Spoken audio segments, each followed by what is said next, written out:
Hola, mi nombre es Marta y te doy la bienvenida a mi Story Channel, el canal de las historias. Hoy voy a pedirte que dejes lo que estás haciendo, que te relajes y dejes los afanes y que nos sentemos al calor de las brasas de una historia.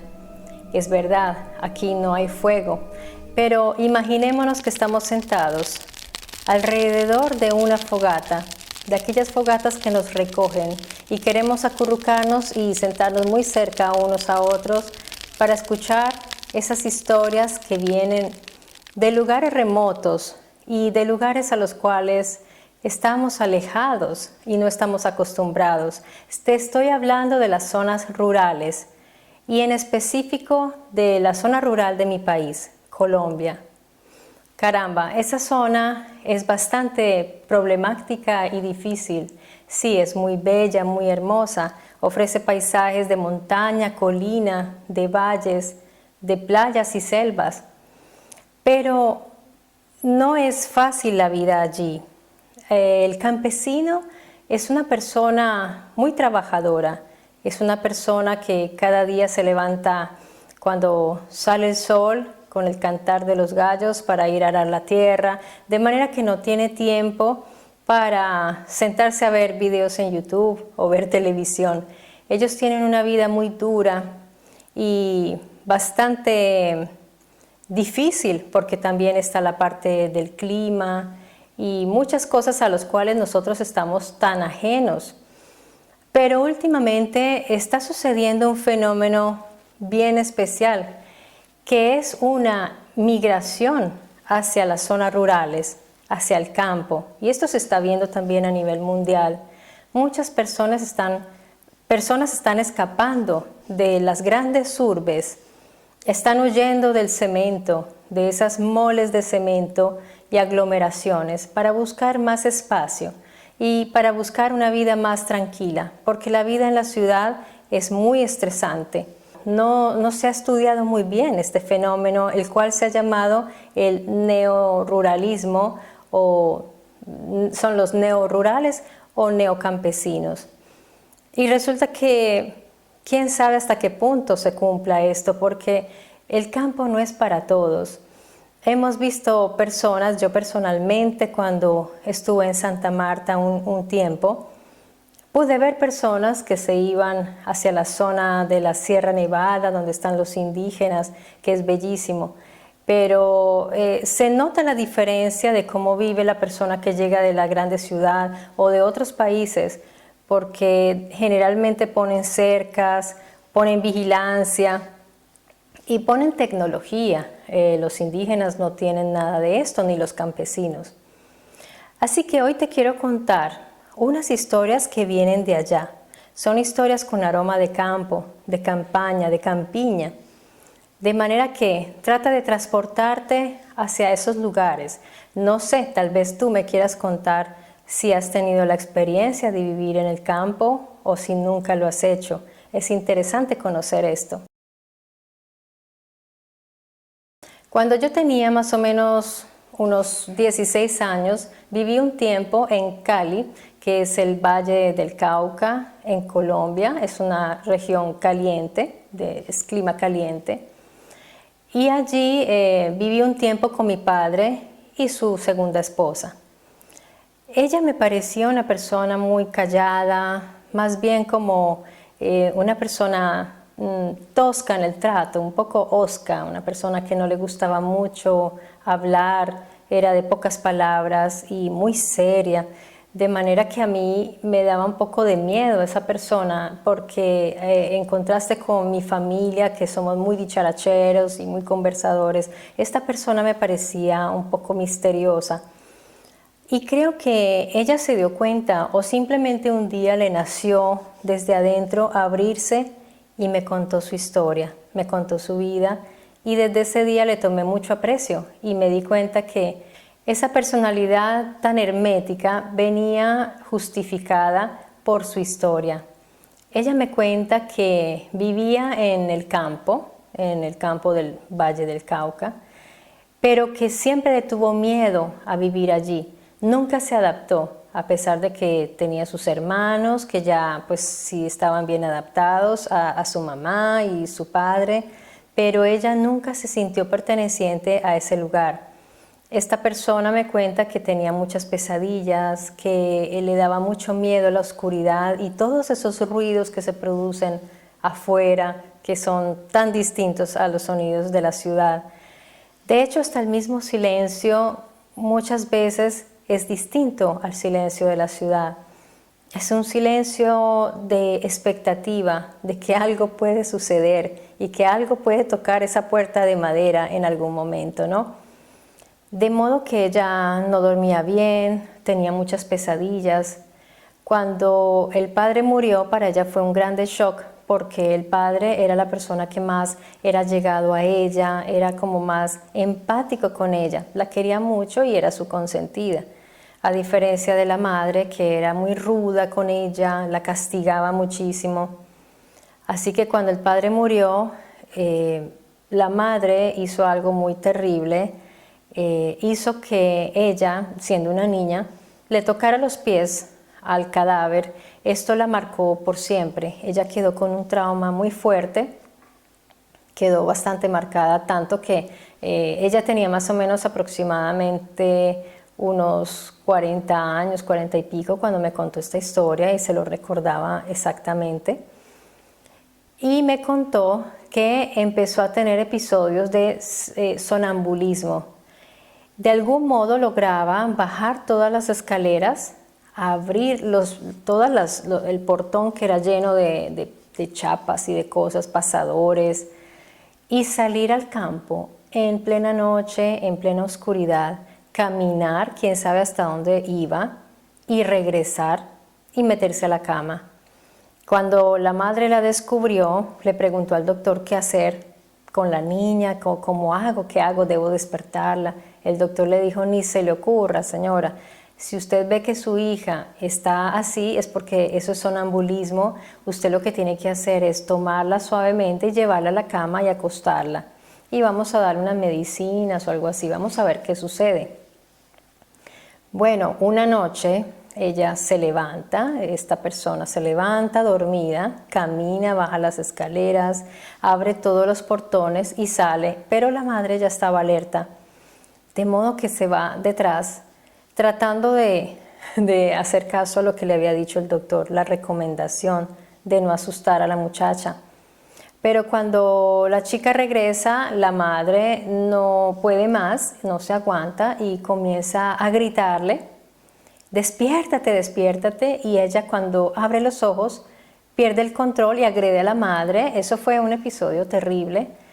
Así que ella después de eso se va de la casa, ella queda muy mal y ya no soporta más vivir allí y ella escapa de su casa, ella se escapa y se va a vivir a la ciudad. Y allí tuvo una vida muy dura, pero fue capaz de ser autónoma y al final salió adelante con mucho trabajo y todo. Pero les cuento esta historia porque es increíble el miedo que sentía esta jovencita a un lugar que se supone donde ella había nacido y crecido. Ella nunca se adaptó a ese lugar. Por eso les digo, el campo no es para todo el mundo, no es para todos.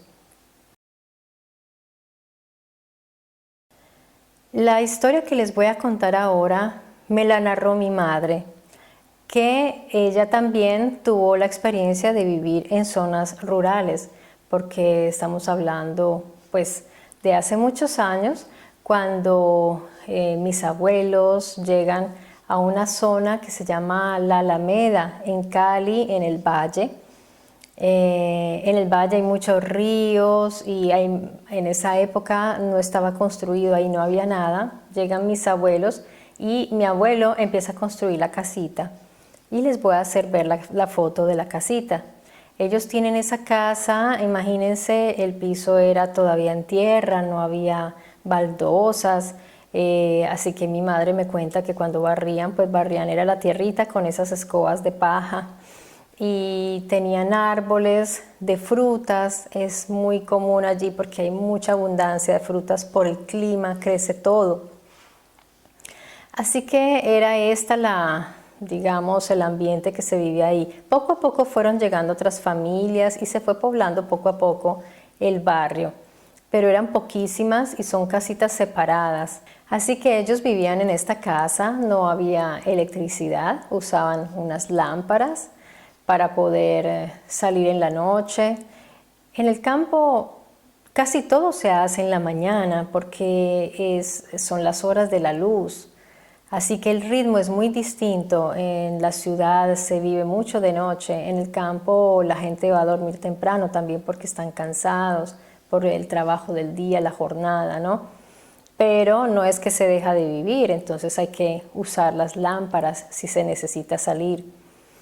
Mi abuela, por ejemplo, mi abuela Juanita, ella iba a lavar al río y mi madre se acuerda que a los 5 años ella acompañaba a mi abuela al río. Una vez bajaron allá hasta el río y mi abuela pues dejó encargados a mis tíos. Ellos eran 7 hermanos, ¿no? Ya casi todos, bueno, la mayoría ya han pasado al otro lado. Y le encargaron a mi madre, la dejaron encargada con mis tíos. Les dijo, bueno, ustedes estén pendientes de la niña porque el río es peligroso. Y mi abuela se puso a lavar. Cuando terminó su labor, fue a buscarlos y les dijo, ¿y dónde está la niña? Y mis tíos, ¿la niña? Empezaron a mirarse todos y la niña ya no estaba. Caramba, mi abuelita Juanita empezó a desesperarse, empezaron a buscarla, armaron grupos de búsqueda dentro de las personas que hay allí, todos se conocían unos con otros y no la encontraron. De hecho, mi abuelo, que era un hombre de mano dura, como esas personas allá, los castigó a todos porque pues dejaron perder a la niña, a la menorcita, a Marta, mi mamá. Así que eso fue terrible. Mi mamá pues me cuenta que sus hermanos le contaron que mis abuelitos lloraron mucho, ya la daban por perdida porque ya al oscurecerse y no aparecía la niña, pues, y en esos lugares que, o sea, hay muchos peligros y también hay personas que a veces andan por ahí y se llevan a los niños.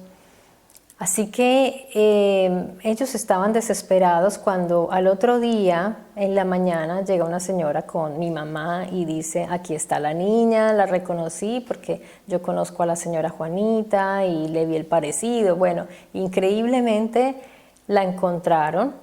Y yo le pregunté a mi mamá, bueno, pero tú ¿por qué te fuiste? ¿Con quién te fuiste? ¿Cómo? Porque según lo que contaron, la habían encontrado muy, muy lejos, a muchos kilómetros.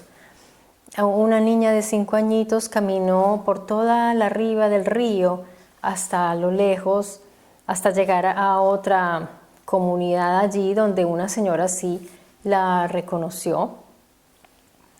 Mi mamá dice que ella no recuerda nada. A ella le hicieron la misma pregunta, pero seguramente no sé cómo era su estado en ese momento. Pero ustedes saben que hay cosas que es mejor olvidar. A veces nosotros de niños tenemos algunas experiencias que nos pueden causar un trauma y nos olvidamos. Porque es muy raro que un niño camine tanto así porque sí y pues no regrese y bueno, es extraño además que no estaba tan pequeñita. Y además en esas zonas hay leyendas también. Y hay leyendas que no sabemos hasta qué punto, digamos, dónde termina la realidad y empieza la imaginación. Porque generalmente en el campo se mezcla mucho eso, ese contenido de realidad porque es la vida cotidiana y lo que estas personas ven en la noche, durante sus jornadas de trabajo o en esas veredas o en los ríos. Hay mucha posibilidad de ver cosas que de pronto no se pueden identificar como lo que vemos normalmente.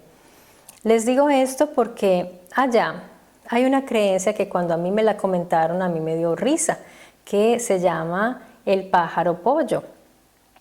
Sí, a mí me pareció muy ridículo porque yo decía, pero ¿quién le puede tener miedo a un pájaro pollo? O sea, y además ese nombre tan raro, tan chistoso. Bueno, les voy a contar que en mi familia sucedió algo bastante particular respecto a esto. Resulta que yo les comentaba, mi mamá tenía 6 hermanos y eran muy unidos ellos. Y de los varones, el menor se llamaba Luis, que de él también les he hablado porque era una persona muy especial, les he hablado en otros videos. A mi tío Luis, en la tardecita, le dice, mijo, vaya a comprar el pan. Pero ustedes saben qué significa ir a la tienda en el campo, en esas regiones rurales. No es ir a una cuadra o a 2 cuadras. Ir a comprar el pan significa caminar kilómetros, de pronto caminar por un senderito, que después tiene que ir por un paraje abierto y de pronto después tiene que meterse por la vereda tal y atravesar el río y bueno. Era ya al atardecer cuando lo enviaron y mi tío se fue muy obediente a comprar el pan. Empezaron a pasar las horas.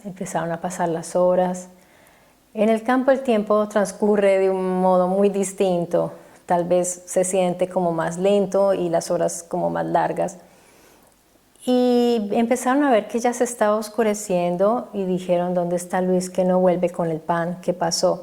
Entonces mi abuelo los reunió a todos y dijo, no, aquí pasó algo, tomemos las lámparas y vamos a buscar a Luis. No vamos a esperar a que quién sabe qué le haya pasado. Salieron todos juntos, a mi mamá, que era la pequeñita, Martica, la niña, la tomaron de la mano y dijeron, tú ya estás con nosotros porque no te queremos volver a perder como la vez pasada en el río. Entonces la tenían bien asegurada y se fueron a caminar por esa vereda, por esos caminos para llegar a la tienda. Como les digo, eran caminos largos. Y cuando estaban ya caminando a un cierto punto, ven a mi tío extendido en el piso y dijeron, Dios mío, ¿qué le pasó? Corrieron y lo vieron que estaba desmayado, porque no estaba muerto, pero estaba desmayado. Mi tío César, el hermano, lo sacudió, le dijo, Luis, ¿qué te pasa? ¿Qué te pasó? Ellos notaron que no tenía heridas, pero no tenía la bolsita del pan. Quiere decir que llevaba mucho tiempo ahí porque no alcanzó a ir y volver. Él fue y no llegó nunca a la tienda a comprar el pan. Mi tío abrió los ojos, Luis, y empezó a decir, el pájaro pollo, el pájaro pollo. Y ellos, ¿pero por qué está llamando al pájaro pollo? ¿Qué pasa? ¿Qué pasa? Entonces ya un poco más calmado, ya le dijeron, bueno, explícanos qué fue lo que pasó, siéntate, respira, explícanos. Mi tío Luis les contó que él estaba caminando muy tranquilo, que ni siquiera estaba oscuro todavía, cuando él empezó a escuchar el piar de un pollo y pues eso es normal en el campo, porque pues las gallinitas y los pollos andan por ahí. Aunque en ese camino pues no debería haber pollos porque es un camino, digamos un senderito con vegetación y todo, que pues si tú no ves una casita por ahí, no tiene por qué haber pollos por ahí, pero se pueden perder, o sea, puede suceder. Sin embargo, ellos ya conocían la leyenda. Yo me imagino que mi tío se alertó y ya empezó como a mirar a todo lado, ¿qué pasa aquí? Y seguramente estaba asustado, ya desde que empezó a oír. Lo curioso de esto, amigos, de esta leyenda, es que cuando uno escucha el piar de ese pollo, como si estuviera lejos, es porque se está acercando. Es muy extraño, ¿eh? Porque cuando tú lo oyes lejos, es porque está cerca. Resulta que mi tío dice que vio un animal enorme. Él vio un animal enorme y que era el pájaro pollo, Obviamente no podía compararlo con algo porque no es una cosa que han visto todos, así que pues, y además estaba confundido, había sufrido un desmayo, entonces estaba en estado de shock y de confusión. Él solo decía que era un animal grande y que parecía un pollo y que era el pájaro pollo. Ellos le preguntan, ¿y qué pasó? ¿Te atacó? ¿Qué te hizo? Él dice que no, que él corrió, pero que se desmayó del susto. O sea, que él no pudo más, no aguantó del miedo. Él intentó huir, intentó correr y se desmayó.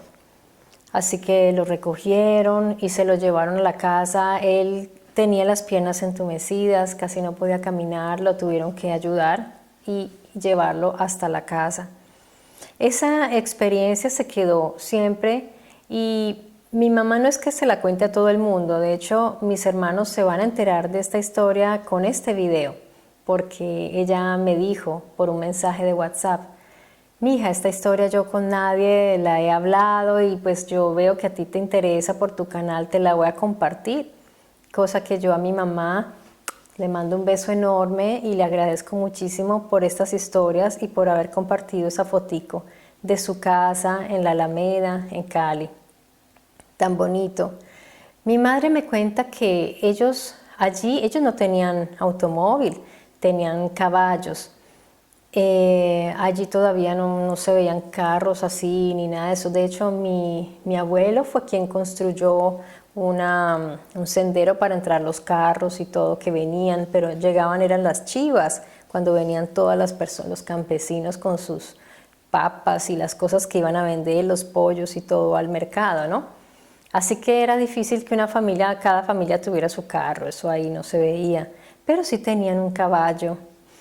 Mi mamá me cuenta que en ese tiempo ellos se levantaban en la mañana, hacían sus oficios y cuando el primero que salía a la casa volvía y decía otra vez el caballo con trenzas.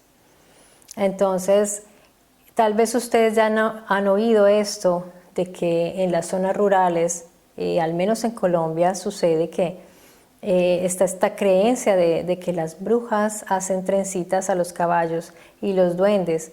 Mi madre dice, yo no sé quién lo hacía, pero sí sé que sí lo hacían porque efectivamente los caballos, su crin y su cola tenían trenzas.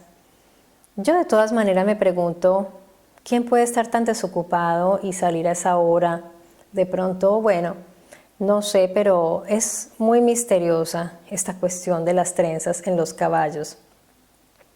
Y suceden cosas así en esas zonas.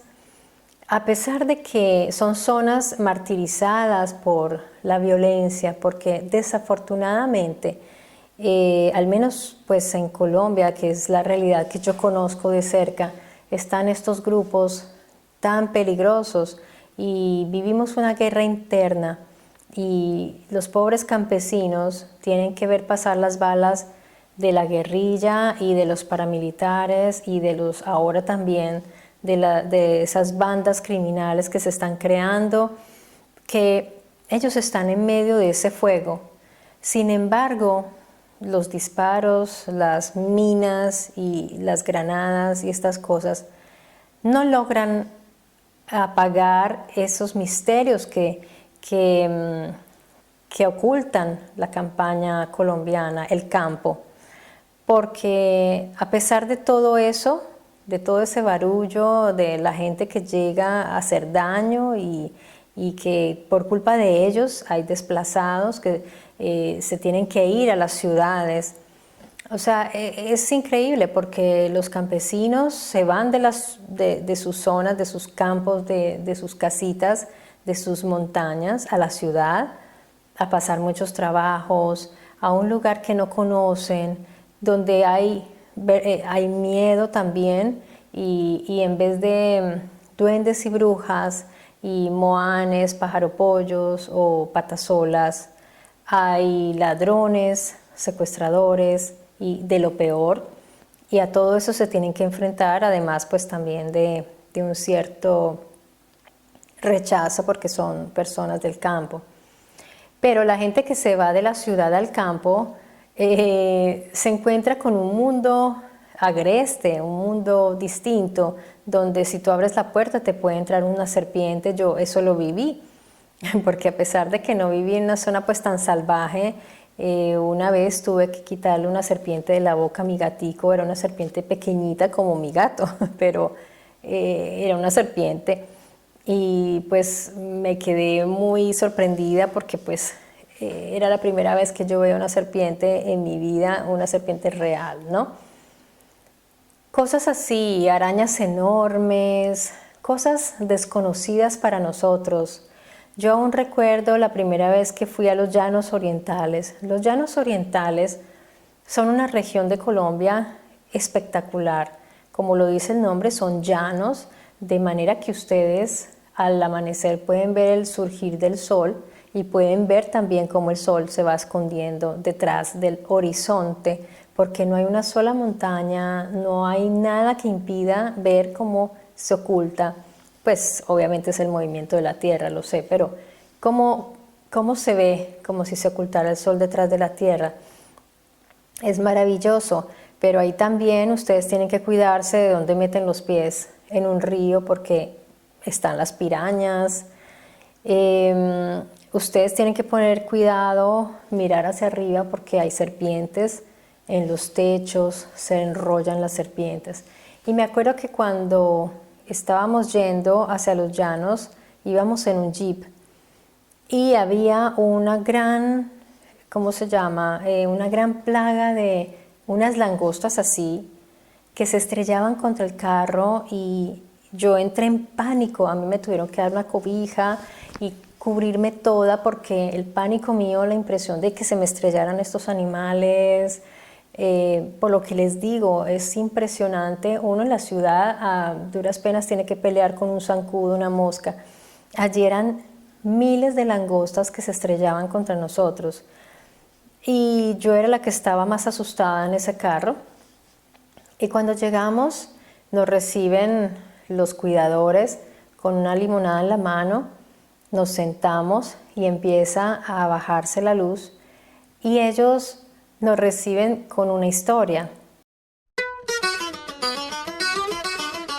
Porque estas personas todo el día están en sus trabajos, el hombre con los caballos, el ganado, el tractor y la mujer con los niños, las gallinitas, cuidando también la casa, todo.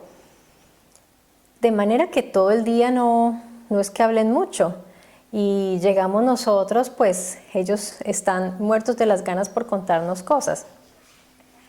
Aparte de contarnos historias como tipo que la guerrilla pasaba por ahí y cuando llegaban les tenían que ofrecer comida y ellos se abastecían de todo y si les iba bien, continuaban su camino. Y si decidían de pronto llevarse algo a alguien, porque a veces se llevan, y no es un chiste amigos, se llevan a los niños, se llevan para volverlos también soldados y llevárselos a la guerra, o si les gusta una mujer se la llevan, ellos se van llevando las cosas y quién les dice que no. Cuando no era eso, eran otros visitantes distintos. Una noche estaban ellos allí muy tranquilos y allí tampoco había luz, o sea, si había luz eléctrica, yo no recuerdo bien, creo que no, porque siempre estaba oscuro y había más bien lamparitas o había un bombillito por ahí, sí, tal vez había electricidad, pero muy escasa. Todo era negro alrededor de la casa, había un bombillito prendido y hasta un cierto punto se ve la luz. De ahí en adelante es oscuridad total. Pero ustedes ven hacia arriba y se ve toda la bóveda celeste. Es impresionante, ustedes ven cada planeta, cada estrella, todo. Es impresionante allá poder mirar el cielo. Se ven las estrellas fugaces, satélites y bueno, y quién sabe qué cuántas cosas más. Y esa noche ellos estaban sentaditos en un comedor. Allí no hay ventanas ni nada de eso, es como un kiosco, todo abierto así, con techo de paja. Ven acercarse unas luces y ellos todos contentos dijeron, uy, los patrones decidieron adelantarse, qué bueno, chévere. Y se pararon todos así, pues como, pero dijeron, pero qué raro, ellos nunca llegan a esta hora, a ellos no les gusta llegar tan tarde. Y se siguen acercando esas luces, pero no se oye ruido de carros. Entonces ya ellos empiezan como a decir, eso está muy raro. Además, ustedes saben que cada carro tiene 2 luces, pues ellos hicieron el cálculo y no podían ser carros y se fueron separando. Dijeron, no, esto está raro. Cuando ellos ven que a un cierto punto habían unas bolas de fuego y estaban situadas como que a 7, 10 metros de ellos, se veían clarísimas. Ellos dicen que eran bolas de fuego. Ellos se quedaron mirándolas y decían, ¿estás viendo lo mismo que yo? Sí. ¿Y eso qué es? Ni idea, ¿eso qué es? Y se preocuparon porque dijeron, si se nos vienen para acá, pues esto se incendió. O sea, tenían de frente estas bolas de fuego y el techo es de paja y todo era madera y de estos materiales así, pues es intimidante. Ellos dicen que esas bolas se quedaron un tiempo ahí, como si los observaran, como si los estudiaran, y que se movían. Se movían. Ellos como que tendían a irse hacia los lados así y volvían y estuvieron un tiempo ahí y de un momento a otro ¡pum!, se fueron. Se fueron así, a una gran velocidad. Eso, o sea, cuando a uno le cuentan estas historias y uno mira a los ojos a las personas, uno se da cuenta, uno lee también sus gestos y se da uno cuenta que sí, que realmente sí se asustaron y que ellos no entendían qué era eso. Y eso me quedó a mí sonando mucho porque eso de las bolas de fuego se ha oído ya en varias partes y no solo en Colombia, en varias partes del mundo donde también ha habido incidentes de incendios y cosas a raíz de esto. Es un fenómeno bien extraño que bien vale la pena estudiar. Yo también hablé de eso en otro video que habla sobre el fuego, que es bastante largo, pero sería interesante que lo vieran. El campo en sí es misterioso, encierra muchos misterios porque hay mucho por explorar y hay seres allí que no sabemos exactamente qué son, que se van encontrando y hay personas que te hablan de los nahuales, de tantas cosas que uno pues en la ciudad vive ajeno de eso, pero cuando uno va allá, yo cuando fui a los llanos, por ejemplo, yo no dormía, amigos, yo no dormía bien porque oía unos ruidos que yo trataba de identificar qué era. Ese es el campo y precisamente un director de cine colombiano tocó ese tema de una manera que me gusta mucho porque logra integrar de eso que les estoy hablando.